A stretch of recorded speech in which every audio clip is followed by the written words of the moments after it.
8/2024 ইংরেজি তারিখে উপজেলা চত্বরের সামনে আমাকে এক ভদ্রলোক ডাকে, ভাই শুনেন। আমি তার ডাকে সাড়া দিয়ে আমি তার কাছে যাই। যাওয়ার সাথে সাথে বলে, ভাই আমাকে চিনেন? বলে, আমি সাংবাদিক মাহবুব সুলতান।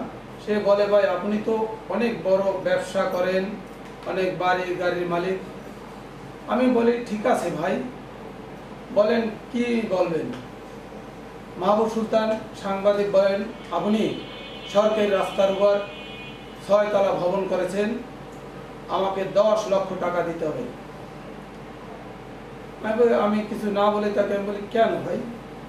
তা না হলে আপনাকে দেখিয়ে দেব। আমার নামে বিভিন্ন কিছু ফেসবুকে অপপ্রচার চালায়, যাহা সম্পূর্ণ মিথ্যা, বানোয়াট, ভিত্তিহীন।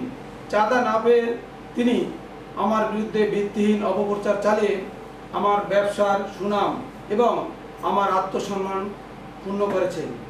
আমি এর তীব্র নিন্দা ও প্রতিবাদ জানাই।